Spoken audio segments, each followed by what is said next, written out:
আপনজনের উস্কানিতে এবার অনির্বাণের মা রাইকে পুলিশের হাতে গ্রেফতার করানোর ব্যবস্থা করলো। হ্যাঁ বন্ধুরা, ভিডিওতে লাইকতে দেখতে থাকুন।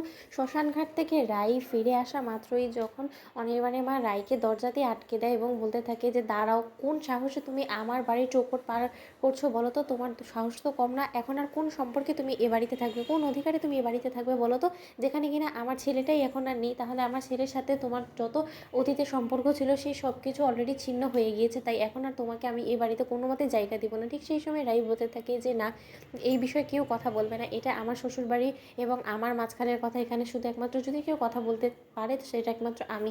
আপনি এক্ষুনি বললেন যে আমি এই বাড়ি চৌকট বেরোতে পারবো না, কেন? আজকে আপনার ছেলে নেই বলে? কিন্তু একদিন আমি আপনাকে চ্যালেঞ্জ করে বলতে পারি যে আপনার ছেলে ফিরে আসবে আর সেই সসম্মানে আমাকে আবারও এ বাড়িতে ফিরিয়ে আনবে, কিন্তু ততদিন পর্যন্ত আমি এই বাড়ি ছেড়ে যাবো না, ততদিন পর্যন্ত না আমি আপনার ছেলেকে আপনার কাছে ফিরিয়ে দিচ্ছি। কারণ আপনি তো আমাকে বলেছেন যে আমি নাকি সর্বনাশে, আমি আপনার ছেলেকে গিলে খেয়ে ফেলেছি। তখন অনির্বাণের মা বলতে থাকে যে নিঃসন্দেহে তুমি অবশ্যই আমার ছেলেকে গিলে খেয়ে ফেলেছো, নয়তোবা তুমি কেনই বা আমার ছেলেকে সুন্দরবনে নিয়ে গেলে বলো তো? তোমার উদ্দেশ্যটা কি? তোমার যদি খারাপ বদ উদ্দেশ্য নাই থাকতো তাহলে তো তুমি অন্য কোনো স্পটেও যেতে পারতে, শুধুমাত্র সেই সুন্দরবনটাই কেন? কারণ তুমি সেখানে সব কিছু রেডি করে রেখেছিলে যে কী করে তুমি আমার ছেলের সর্বনাশটা করবে।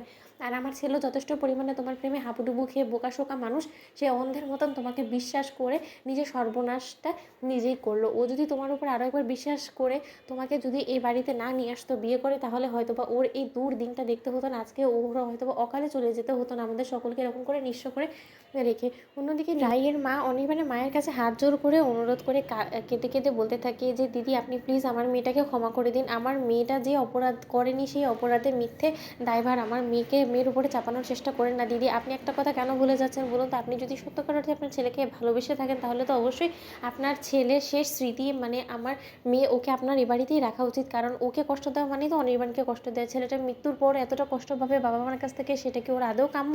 তখন নীলাঞ্জনা বলতে থাকে যে আচ্ছা মা, তুমি এরকম করে নির্লজ্জ বেহায়ের মতন এখনও তোমার মেয়ের সাপোর্ট নিয়ে কথা বলছো কী করে বলো তো? যেখানে কিনা তুমি খুব ভালো করেই জানো যে আজকে অনির্বাণ দাদা ভাইয়ের এই অকাল মৃত্যুর পেছনে তোমার মেয়েই একমাত্র দায়ী। কী দরকার ছিল রাই দিদি ভাইয়ের? না, ও বিনা কোনো উদ্দেশ্যে তো সেখানে নিয়ে যায়নি, তাই না? ও নিশ্চয়ই অনির্বাণ দাদাভাইয়ের জন্য এই ফাঁদটা পেতে রেখেছিল এবং অনির্বাণ দাদাভাইও দুর্ভাগ্যবশত রায় দিদিভাইয়ের উপরে অন্ধের মতন বিশ্বাস করে সেই ফাঁদে পা দিয়ে দিয়েছে। ঠিক সেই সময় অনির্বাণের মা বলতে থাকে যে নীলু, এসব কথা বাড়িয়ে তো আর লাভ নেই, আমার যা করার আমি সেটাই করবো। আমি পুলিশকে কল করে ফেলেছি, ইমিডিয়েটলি পুলিশ চলে আসবে এবং আপনার মেয়েকে এখন পুলিশ হাতকড়া পরিয়ে যখন হাজতবাস করাবে তখন আপনার মেয়ে হাড়ে হাড়ে টের পাবে যে একজন মা যখন তার সন্তানকে হারায় ঠিক কতটা যন্ত্রণা হয়। আমি ওকে তিলে তিলে শেষ করে দিব। আর যদি পুলিশের ধারে এটা না হয় তাহলে আমি নিজে ওকে গলা টিপে মেরে ফেলবো, কারণ আমি যে ছেলে হারিয়ে কতটা নিঃস্ব হয়ে পড়েছি সেই এক্সপিরিয়েন্সটা তো ওরও হওয়া উচিত, তাই না? ঠিক সেই সময় রাই বলতে থাকে যে যা ইচ্ছে করুন। তো বন্ধুরা, ভিডিওটি ভালো লাগতে লাইক শেয়ার করে সাবস্ক্রাইব করতে ভুলো না।